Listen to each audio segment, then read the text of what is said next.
Halo teman-teman, kembali lagi bersama X1. Pada kesempatan kali ini saya akan sharing pada teman-teman noun clause yang jenisnya statement yang berfungsi sebagai object of preposition teman-teman. Nah, sebelumnya teman-teman tahu nggak noun clause itu apa? Nggak tahu, emangnya apa sih?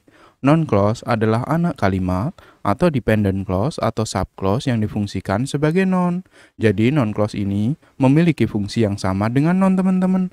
Noun adalah kata benda atau segala sesuatu yang ada di alam semesta yang dapat berdiri sendiri dan punya nama. Jadi nggak hanya benda teman-teman.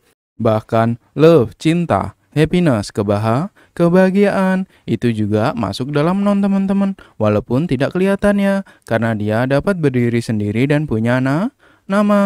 Nah, sekarang saya akan sharing pada teman-teman noun clause yang jenisnya statement yang berfungsi sebagai object of preposition. Sebelumnya saya telah sharing pada teman-teman noun clause yang fungsinya sebagai subject of verb, terus subject after it, terus subjective complement, dan object of verb teman-teman. Nah, sekarang saya akan sharing pada teman-teman lanjutannya ya, object of preposition. Nah, sebelumnya teman-teman harus tahu dulu conjunction dari object of preposition. Nah, ini conjunctionnya hanya bisa pakai the fact that teman-teman yang ini ya, that tidak dapat digunakan. Agar teman-teman mudah memahaminya, sekarang saya akan menjelaskan beserta contoh kalimatnya teman-teman. Jadi ini adalah object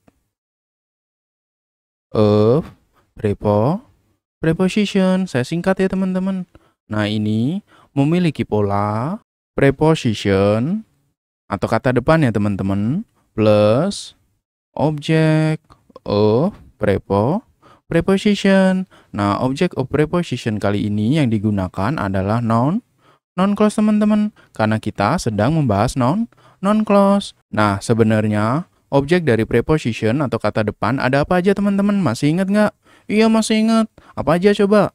Ada noun, pronoun, noun phrase, noun clause, dan gerund. Bener, ada 5 ya. Noun, pronoun, noun phrase, noun clause, dan gerund. Nah, sekarang kita bahas yang noun clause teman-teman. Nah, ini agar teman-teman mudah memahaminya, sekarang saya akan memberikan contoh kalimatnya teman-teman. Contohnya, dia laki-laki, is afraid of the fact that Maria gets sick. Nah, sekarang kita bedah satu-satu teman-teman. He adalah subject, is adalah verb, terus of adalah preposition atau kata depan ya teman-teman. The fact that ini adalah conjunction. Maria subject, gets adalah verb. Nah, the fact that sampai sick ini adalah noun clause teman-teman. Nah, ini sebagai objek dari apa sih? Objek dari preposition atau kata depan teman-teman. Nah, inilah yang dimaksud noun clause sebagai object of preposition. Dia sebagai objek dari kata depan. Nah, sekarang agar teman-teman semakin paham, saya tambah satu contoh lagi. Ketut, shouted, at, atau chew. Boleh dipilih salah satu teman-teman. At atau chew, as, the fact that,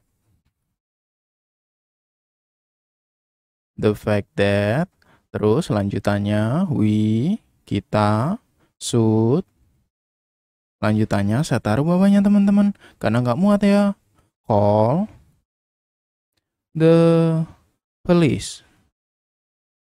Nah, sekarang kita bedah satu-satu. Ketut ini adalah subject. Shouted ini adalah verb. Terus at atau chew ini adalah preposition atau kata depan ya teman-teman. Nah, terus the fact that sampai the police ini adalah noun clause. Nah, dia berfungsi sebagai objek dari apa teman-teman?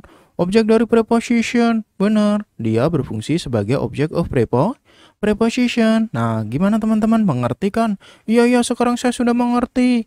Nah, jangan lupa teman-teman, ini fungsinya sama dengan noun clause yang berfungsi sebagai object of a verb. Jadi dia ini umumnya terletak setelah certain verbs of indirect speech teman-teman. Seperti pada video sebelumnya ya, pada tabel C.